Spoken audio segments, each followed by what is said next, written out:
Hey folks, this is Vince with Dad's Gaming Addiction, and today we're going to quickly check out Gartenbau. This is a game that's coming to Kickstarter March 26th, 2019, and as such, this is a prototype, so everything that you're about to see is most definitely subject to change. This game supports 2 to 4 players, it's for ages 12 and up, and the average play time is roughly 60 minutes. This video is just going to serve as a quick overview for my written preview. I'll put a link to that in the below description. I'll also put a link to the Kickstarter campaign in the below description as well, so that you can check out both after you're done here. Okay, so what is Gartenbau all about? Well, basically each player has their own personal tableau. They're going to be using these flowers and these seedlings and these plant cards to form their very own garden. How well they do that will determine how many victory points they get at the end of the game and who ultimately wins. To set up the game, you're going to shuffle these seedling cards and deal 5 in a row like that. These plants come in 6 different colors: red, orange, yellow, green, blue, and purple. You're going to go ahead and separate them into 6 different piles based on their color. And then you're going to order them numerically. So this one starts with a 2 and it goes in ascending order. So 3, then 4, then 5, and so on. Okay, these are the plant cards. Lastly, the flowers. The flowers can be set up in one of 2 ways. It can be set up via a draft process. That's for the advanced game. Basically, you get a hand of cards, you choose one, put it down in front of you, you pass, then you get a hand of cards from the other player, choose one, put it down, pass, take the cards, choose one, put it down, pass, and then eventually you'll have your very own hand of cards, but you'll be drafting it from the various hands that you'll be receiving. If you've played games like Sushi Go, then you'll be very familiar with this concept. Instead of doing that, you can instead just receive a predetermined set that is in the rulebook. You simply look on the top left corner of these cards and you look for the letter number combinations here. And then each player will be given a particular set. So that's the easier way to go. Definitely recommended for beginners. However, if you want something a bit more strategic, that's where that draft comes into play. Okay? So in the beginner game, you'll get 4 flowers. In the draft process, you'll get 5 flowers. It doesn't matter because one of the game-ending conditions is a player plays his 4th flower. So it doesn't really matter whether you do the beginner or the advanced game for ending the game, is what I'm trying to say. Also, players will receive a combination of blue and yellow cubes. Yellow is sunlight and blue is water. Players can choose any combination that they wish from the central pool. Okay, so a player can take one of 4 actions on their turn. The first thing they can do is acquire seedlings from the market. The one on the far right is completely free. You can take that at no cost. As you move from right to left, it's going to cost you more. If I wanted to take this one, for example, I'd have to put a resource on every seedling that I skipped over. If there are any seedlings on the tile that you take, then you get to simply add them to your pool. That might happen on a previous turn. Let's say your opponent skipped over this at some point. So whenever you take a tile, you immediately put it into your tableau. If it's the first one, well, it just goes anywhere. If you've got one there already, you have to put those adjacent to an existing one, and in such a way to where it's sort of like dominoes, where you have to match at least one of the tiles. Whenever you take one from the market, these slide to the right, making the ones on the left cheaper, and then you're going to draw a new one to replace it. So again, that is one of the first things that you can do on your turn. Instead of doing that, you can purchase and place level 2 tiles. That's what these plants are up here. So the way this works is, and I'm going to cheat a little bit by grabbing some of these just so I can demonstrate how these plants work. And let's just say that multiple turns have been played out and I've magically formed my tableau, maybe something like that, and there's red there, that matches. Okay, so let's say I got something like that, sure, why not, maybe something like that. And I wanted to, on my turn, instead of purchasing a seedling or taking a seedling, I can purchase one of these plants. The way this works is, let's say that I wanted to take this one. I would first have to pay so many seedling or so many sunlight or water, depending on what's up here. This one, for example, has 1 water symbol and 1 sunlight symbol. I'd have to pay those cubes to the bank. Again, I'm going to cheat. Let's just say that I had 2 already. I pay it to the bank. And I have to play this in such a way to where the bottom, one of the two bottom requirements are met. So I would need to place this over top of something that has a yellow and a blue on it, or one with two greens on it. So I could do, this is orange, so I couldn't do something like this. But because I've got two green, I could do something like this. I could put this here, I could put this here, and so on. And again, you pay the resources, you put that down, and that would end your turn. Now the third thing I could do on my turn is place one of these square flower cards that I was dealt at the beginning of the game. They work similarly to flowers in the sense that you're going to take a look at the requirements here and see if you are able to place it. Each of these flowers has various requirements on the bottom left. This one here only has the one. You need a red and an orange for that one. This one has an orange-orange or a red-yellow, so on and so on. So again, I cheated a bit just trying to set up the board so I could put one down. And let's say I wanted to put, this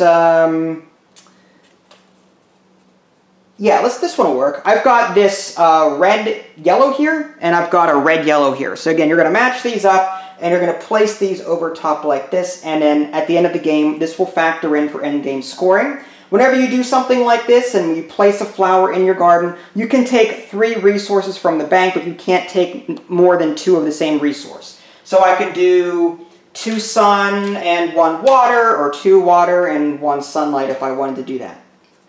The final thing that you could possibly do on your turn is just do that. You can take 3 resource tokens from the bank. Again, no more than 2 of the same resources. Players may not pass. So if you don't see anything that you want to do, or you can't see anything you want to play, maybe just take the resources, but you do not have the option to simply pass. You have to do one of the 4 actions that I mentioned. And that's basically it. Players will continue taking turns, 1 action per turn, around the table, going clockwise, until one of 2 things happen.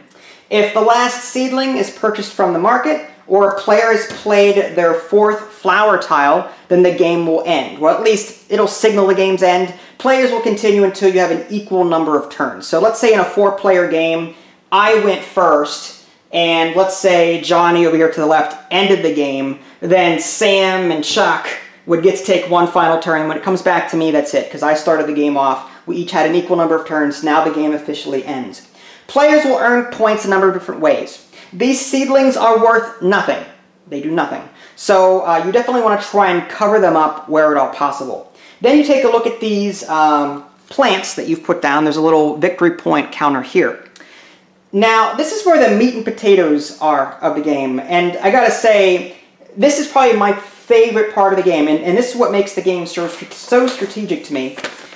Each of these flowers has various ways of scoring. Rather than go through the entire deck and show them to you, there's a nice reference chart in the back of the rulebook. I'll read a few off to you in case your eyes aren't as good like mine. For example, orange 1, 10 prestige, meaning that's how many victory points you get. So you get 10 prestige, or 10 victory points. Add 2 prestige for each orange seedling or plant in your final garden. The purple, 2 prestige for each empty space in the largest hole in your final garden. There's this tertiary color flowers like amber, for example, 3 prestige for each identical seedling in your longest continuous set of seedlings. Magenta, 5 prestige for each hole in your final garden. Each hole includes at least 1 empty space. So there are so many different ways to score points based on the flower cards that you get, and you're not going to see all of them, really, because again, you're only getting 4 or 5 of these flowers, depending on whether or not you play the beginner or the draft version of the game. So you're only getting 4 to 5 flower cards, so you may not see some of these end-game scoring features, or not. You won't be seeing all of these flowers, and you won't be able to factor all of them in. But I still think that's plenty, because what flowers you get will ultimately determine how you set up your garden, because you're going to want to put your garden and arrange it in such a way to where it complements these special, I want to say abilities, but these victory point conditions that are on these various flowers. And again, that's what I think makes this game so attractive to me. And I guess I'll get into this now as far as what I thought. Again, this is more of an overview, and I didn't cover all the rules, but as far as what I thought, Gartenbau is fantastic. It's that nice, healthy mix between simple to play, but very strategic, and I like that. I like games that are easy to play, but do have a moderate to heavy strategic element to them. It's not heavy in the sense that you're going to be sitting here for 4 hours afraid to do anything because one false move will, well, your opponents won't murder you, you know? This is a friendly garden building game, so, and each of you have your own tableau, so you really can't mess with each other. It's sort of like Alhambra that way. But I love how strategic it can be when you factor in these flower abilities. And again, that's what I think is the biggest draw here. If it weren't for these flowers, it would be much more suited for kids. And it's not in the rulebook, but you could play it that way. You could take out the flowers altogether. Let's say you're playing with younger kids and you don't want to confuse them with these extra victory point conditions.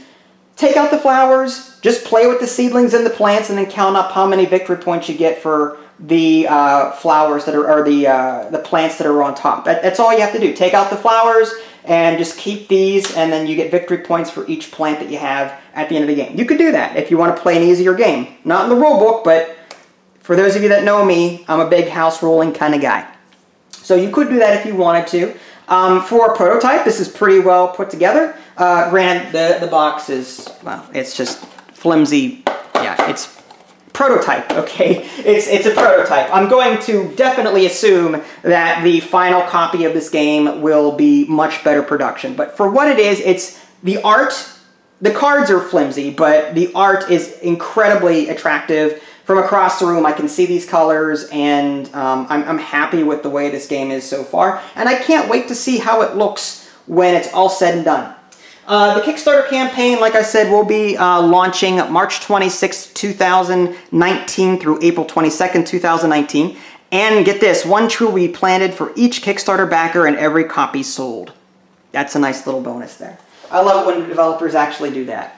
So Gartenbau, if you guys want to read more about it, I do have a written preview, link in the below description. Again, Kickstarter link in the below description should you want to support this game.